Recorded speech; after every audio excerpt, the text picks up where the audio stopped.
오늘 하나님께서 우리에게 주신 말씀은 마가복음 1장 35절에서 39절의 말씀입니다. 제가 가진 성경 신약 54쪽 여러분이 받으신 주보 뒷면에 말씀을 제가 봉독하여 올리겠습니다. 새벽 아직도 밝기 전에 예수께서 일어나 나가 한적한 곳으로 가사 거기서 기도하시더니 시몬과 및 그와 함께 있는 자들이 예수의 뒤를 따라가 만나서 이르되 모든 사람이 주를 찾나이다. 이르시되 우리가 다른 가까운 마을들로 가자. 거기서도 전도하리니 내가 이를 위하여 왔노라 하시고 이에 온 갈릴리를 다니시며 그들의 여러 회당에서 전도하시고 또 귀신들을 내쫓으시더라. 아멘. 시간 신장근 담임 목사님께서 홀로 있는 시간의 유익이라는 제목으로 말씀 선포하시겠습니다. 인류의 모든 문제는 홀로 방 안에 조용히 앉아있지 못하는 무능함에서 유래한다라고 하는 말이 있습니다. 인류의 모든 문제는 홀로 방 안에 조용히 앉아있지 못하는 무능함에서 유래한다. 이 말은 프랑스의 철학자 파스칼의 말입니다. 사람이 사람답게 되기 위해서는 반드시 홀로 있는 시간이 필요합니다. 사람은 홀로 있음으로 깊은 고독에 들어갈 수 있는데 바로 그때 텅 빔이라고 하는 그 공간적, 시간적인 상태가 충만함이라는 것을 알게 되고 비로소 자신이 누구인지를 알게 되고 또 사람다운 사람으로 변할 수 있는 그런 기회를 얻게 되는 것입니다. 결국 인간의 모든 불행은 이 고독을 재앙으로 생각하고 피하면서 홀로 있음을 견디지 못하기 때문에 일어나는 일입니다. 모든 문제를 해결할 수 있는 열쇠는 홀로 있는 것입니다. 기도도 홀로 있을 때 깊어지게 되고 홀로 있을 때 우리가 말씀도 읽게 되며 홀로 있을 때 자기 자신을 갖다 되돌아보게 됩니다. 그런데 사람들은 그 고독을 참지 못하기 때문에 스스로 소음과 또 화려한 영상을 만들어서 그 속에 몰입하는 유일한 존재이기도 합니다. 홀로 있다고 하는 느낌이 참 불편하고 또 두렵기 때문이죠. 그 대표적인 장치가 20세기에 출현한 텔레비전이라고 하는 그런 장치였습니다. 텔레비전의 출현 전후 인간의 홀로 있는 능력은 크게 달라졌습니다. 인간은 잠시도 홀로 있지 못하는 존재가 되게 된 것도 이 텔레비전과 매우 상관이 있습니다. 하지만 시간이 지나면서 기술이 더 발달했고 인간이 그 홀로 있음을 피하기 위한 장치들이 계속해서 나오면서 텔레비전은 오히려 순수한 것이 됐습니다. 스마트폰이 나오게 된 것입니다. 이 스마트폰이 등장하면서 이제는 24시간 홀로 있지 못하는 세상이 된 것입니다. 여러분 지하철을 타거나 버스를 탔을 때 사람들이 가장 많이 하는 행동이 어떤 건지를 한번 보십시오. 아마 자리를 찾지 못했거나 서 있거나 아니면 앉아 있거나 여러분들이 그 둘러본 그 사람들 가운데서 80% 이상은 무언가를 들여다보고 있을 것이고 그것은 스마트폰일 것입니다. 수많은 광고와 연예인들의 가십 기사, 쇼츠가 우리의 시간을 몇 시간씩 빼앗습니다. 그것을 보는 동안은 홀로 있다는 생각을 잊을 수 있고 그것을 보는 동안은 내가 지금 해야 되는 일에 대한 부담을 잠깐 잃어줄 수 있기 때문에 시험을 앞두고도 스마트폰 쇼츠에 빠져서 그 시험 준비를 못한 채 몇 시간을 보내는 그런 여러분들의 친구들을 발견하기는 어렵지 않습니다. 하지만 역설은 스마트폰을 보면 볼수록 우리는 더 우울해지고 더 불안해지고 더 외로움을 느낀다는 것입니다. 이것은 그냥 추상적인 얘기가 아니라 정신과 의사들의 얘기입니다. 스마트폰의 그 청색광이라고 하는 것, 이것을 계속 들여다보고 있게 되면은 불면증에게 시달리게 되고 또 사람이 뇌의 호르몬에도 영향을 줘서 우울해지고 불안해진다고 하는 것이 많은 연구들이 일관되게 얘기하고 있는 것입니다. 이처럼 사람은 고독이라고 하는 것이 꼭 삶에 필요한데도 불구하고 그 고독을 회피하고 고독 없이 살아가려고 애를 쓰죠. 공부의 최대의 적도 바로 이 고독을 견디지 못하는 것입니다. 공부를 잘하기 위해서는 여러 가지가 필요하지만 가장 기본이 되는 것은 고독을 견디는 힘입니다. 물론 여러분들이 공부를 할 때 어머니 아버지가 2시, 3시까지 같이 옆에 앉아서 뜨개질을 하고 다른 일을 하면서 공부하는 걸 지켜본 그런 경우도 있지만 그렇다고 해서 그 고독이 없이 공부할 수 있는 것은 아닙니다. 왜냐하면 공부라고 하는 것은 홀로 집중하는 것이 필요하고 집중해야 그 공부를 갖다가 계속해서 해나갈 수 있기 때문입니다. 물론 뭐 과목에 따라서는 친구들과 토론하고 수다를 떨면서 공부할 수도 있고 카페나 친구 집에서 이렇게 공부할 수도 있다고 하지만 이런 경우는 매우 드물고 대개 혼자 할 수밖에 없습니다. 학원과 학교에서 강사나 선생님의 그 수업을 받기도 하지만 공부가 내 것이 되기 위해서는 반드시 혼자 공부하는 시간이 필요합니다. 일본 메이지대 교수 사이토 다카시라고 하는 그 교수가 있는데 이분이 한 이야기가 있습니다. 내면에 꺼지지 않는 불을 가진 사람만큼 열정적이고 단단한 사람이 없다. 공부를 하기 위해서는 이런 뜨거운 열정이 있어야 한다는 거죠. 그리고 이어서 말하기를 배우는 기쁨을 알면 혼자 남는 고독한 시간을 견딜 수 있게 되며 공부야말로 사람 때문에 느끼는 것이 아닌 충실한 고독이라는 것을 알게 된다.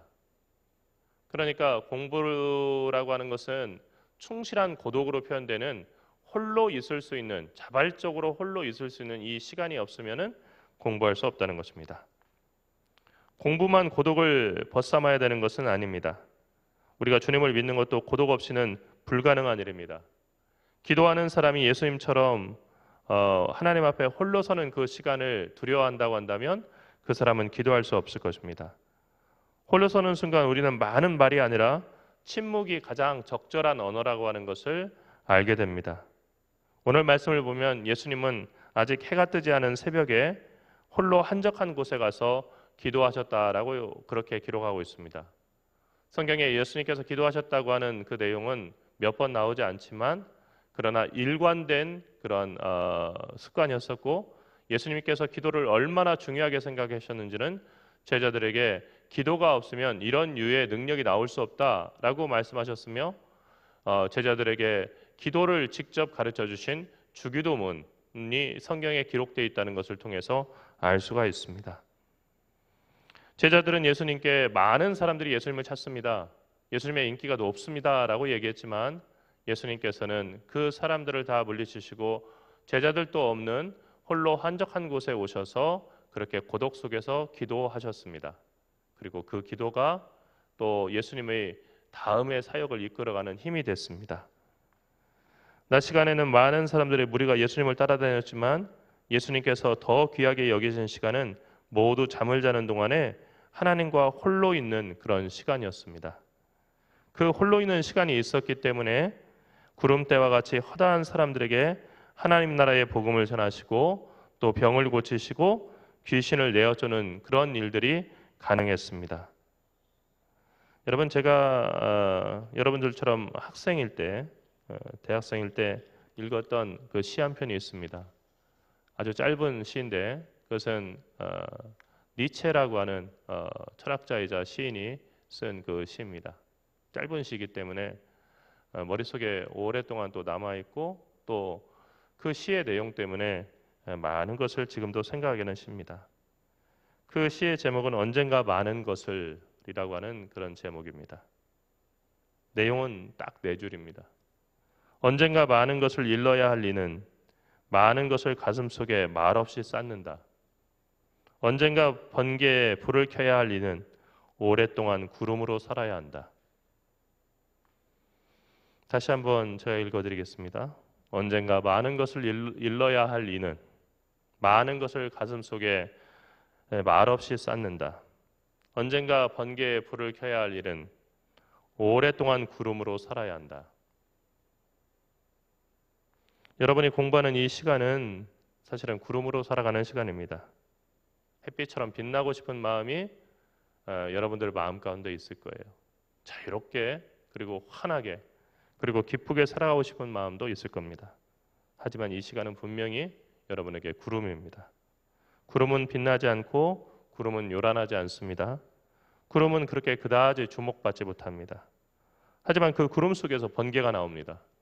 그리고 그 구름 속에서 말없이 쌓은 것을 언젠가는 많은 사람들에게 이야기할 수 있게 되는 것입니다. 기도도 공부도 언젠가 많은 것을 말하고 언젠가 번개에 불을 켜기 위한 오늘의 고독을 참아내는 일입니다. 내가 공부하고자 하는데 홀로 있는 것을 참지 못해서 끊임없이 다른 사람들과 뭔가 대화를 나누거나 아니면 앞서 얘기했던 것처럼 스마트폰과 컴퓨터, 텔레비전의 영상을 갖다 켜놓고 거기에 신경을 쓰면서 그것으로 위로를 받으려고 한다고 한다면 깊이 들어가는 그 공부는 될 수 없을 거예요. 여러분, 우리의 인간의 뇌라고 하는 것은 동화와 조절을 통해서 학습을 한다라고 삐아제가 얘기하지 않습니까? 동화라는 것은 무엇입니까? 이미 알고 있는 것과 그리고 새로 발견한 그 지식이 아주 비슷하기 때문에 그렇게 발견하는 겁니다. 예를 들어서 색종이의 그 사각형이 정사각형이라는 것을 학교에서 배웠습니다. 그런데 색종이보다 훨씬 큰 그 종이가 있는데 전지가 있다고 하죠. 전지도 이렇게 보니까 네 각이 90도이고요. 그리고 아주 크지만 그 모양이 전체적으로 사각형이라는 것을 봐요. 전지를 처음 봤지만은 색종이가 사각형이라는 것을 아는 사람은 그 종이를 보면서 모양이 조금 다르긴 하지만 저것도 사각형이구나 하는 것을 알게 되는 거죠. 사각형이니까 알게 되는 거예요. 그런데 여러분 어떻습니까? 완전히 좀 모양이 좀 다른 경우들이 있어요. 마른 목골은 한 번도 보지 못했는데 마른 목골이 있습니다. 이것은 사각형인가 아닌가 이게 고민이 되는 거죠. 여태까지 봤던 것은 90도여야 이렇게 사각형이라고 이렇게 생각을 했었는데 마른 목골은 좀 다르지 않습니까? 그런데 큰 범주 속에서 사각형이라고 하는 것을 이해하는 순간 이것을 갖다 조절이라고 하는 거예요. 우리가 이미 알고 있던 것과 다른 것을 발견할 때 그것을 갖다 포함시키는 거 상당히 중요하죠. 물고기는 비늘이 있다. 그래서 헤엄쳐 다니고 지느러미도 있고 비늘도 있어야 헤엄쳐 다닌다 했는데 비늘이 없는 물고기를 갖다가 발견했을 때 이게 물고기인가 아닌가 고민이 생기는 거죠. 그런데 이것도 비늘이 없지만 물고기에는 여러 종류들이 있는 거구나 라고 생각할 때 그것은 자기가 가지고 있던 생각의 틀을 넓혀서 자기가 알고 있던 그 지식을 갖다가 이 뇌의 인지 구조를 조절함으로써 받아들이는 거예요. 이게 참 어려운 겁니다. 그러니까 공부가 힘든 이유는 이미 알고 있는 것만 배우는 것이 아니고 여태까지 알지 못하던 것들을 배우기 때문에 어려운 거예요. 그러니까 구구단을 외울 때는 구구단이 제일 어려웠지만 여러분이 나중에 이제 중고등학교에 가서 공부한 것 가만히 생각해 보면은 구구단은 아무것도 아니잖아요. 왜 아무것도 아닐까요? 처음 배울 때도 아무것도 아니었을까요? 그렇지 않아요. 처음 배울 때는 어려웠었는데 일단 내 머릿속에 들어와서 조절이 되고 나니까 그것이 어렵지 않은 것처럼 느껴지게 된 거예요. 근데 여러분, 인도에서는 19단을 외운다고 하잖아요. 19단까지 외운다는 거예요. 우리는 9구단 외우는 어렵다는데 19단을 정말 외워요. 그렇기 때문에 암산 능력이 엄청난 거죠. 그런데 9구단을 외웠다고 하지만 19단을 오늘 가서 집에 가서 내일까지 외워야 된다. 아니면 다음 주 이거 주일 예배 드릴 때 제가 이렇게 19단 다 외웠습니까? 한번 물어볼까요? 하고서 여기서 물어본다고 한다면 물론 뭐 간단하게 외우는 분도 있겠지만은 이게 되게 힘들다. 교회 가서까지 시험을 봐야 되는구나. 부담이 될 거예요.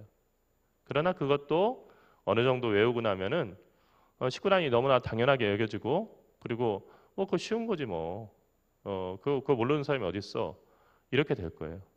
그러니까 이 배움이라고 하는 것은 이미 알고 있던 틀을 넓히는 것이고 그리고 내가 도저히 받아들이지 못했던 것을 받아들여서 내 것으로 만드는 과정이에요. 근데 그 과정 속에서는 몰입이 필요해요. 그 몰입이 필요한데 몰입하기 위해서 반드시 필요한 것은 홀로 있을 수 있어야 한다는 거예요. 대부분 사람들이 그걸 두려워한다는 겁니다. 그러나 인생의 위대한 변화는 홀로 있을 때 일어난다는 사실을 여러분 잊어서는 안 돼요. 인간관계가 참 중요하다라고 얘기하죠. 친구들과 함께 지내는 거 참 중요하다고 생각해요. 그러나 시간이 지나면요, 그 인간관계의 이 폭이라는 것은 점점 좁혀집니다. 결국 사람은 자기 자신과 어떤 관계를 맺고 그리고 그 홀로 있음을 통해서 하나님과 어떤 관계를 맺냐에 따라서 그 인생이 달라지는 거예요. 그러니까 좋은 인간관계를 맺고 싶다고 한다면 홀로 있을 수 있어야 돼요. 그래야 다른 사람들과 좋은 인간관계를 맺을 수 있고 베풀어 줄 수 있는 인간관계를 그렇게 가질 수가 있어요. 그러니까 홀로 있지 못한다. 그 사람이 다른 사람과 건강한 인간관계를 맺는 것은 어려운 거예요. 홀로 있을 때 여러분들은 공부도 하고요. 홀로 있을 때 여러분들은 하나님께 기도할 수 있어요. 예수님도 많은 사람들과 함께 다녔지만 홀로 있는 시간을 소중하게 생각하셨어요. 우리도 그렇게 할 때 예수님처럼 더 깊어지고 또 더 아름다워지고 더 성장할 수 있게 될 겁니다. 이번 한 주도 많은 공부를 해야 할 텐데 홀로 있는 시간, 이 시간을 귀하게 여기고 오히려 감사하며 내가 성장하는 시간이구나, 그리고 내가 변화되는 시간이구나 생각하면서 그 시간을 선용할 수 있기를 바랍니다. 기도하겠습니다. 살아계신 하나님, 은혜와 사랑을 감사합니다. 홀로 있음으로써 우리는 기도할 수 있게 되고, 홀로 있음으로써 우리는 우리가 배워야 될 것에 대해서 집중할 수 있게 되고, 홀로 있음으로써 그렇게 우리의 속사람이 성장한다는 사실을 오늘 말씀을 통해서 다시 깨닫게 됐습니다. 많은 사람들의 무리 속에 섞여 있지만 그러나 하나님과 함께하는 그 홀로 있는 시간의 중요성을 잊지 않았던 예수님처럼 저희도 여러 그 교우들이나 아니면 다른 사람들과 더불어서 함께 공부하는 가운데서도 홀로 있는 그 시간을 소중히 여기고 그 시간에 하나님께서 주시는 지혜로 몰입하고 또 집중해서 아름다운 열매를 일궈낼 수 있는 그런 영혼의 농부들이 될 수 있도록 인도하여 주시옵소서. 그리고 이번 한 주 공부하는 동안에도 하나님께서 함께하여 주시옵시고 그 홀로 있음의 시간을 통해서 하나님의 지혜와 은총을 경험하게 인도하시고 그래서 성장할 수 있도록 여기 모여 있는 주님의 사랑하는 자녀들 모두 위에 평안을 더하여 주시며 그리고 주께서 내리시는 지혜와 명철을 덧입게 인도하여 주시옵소서. 사랑하신 예수 그리스도 이름으로 간절히 기도리옵나이다. 아멘.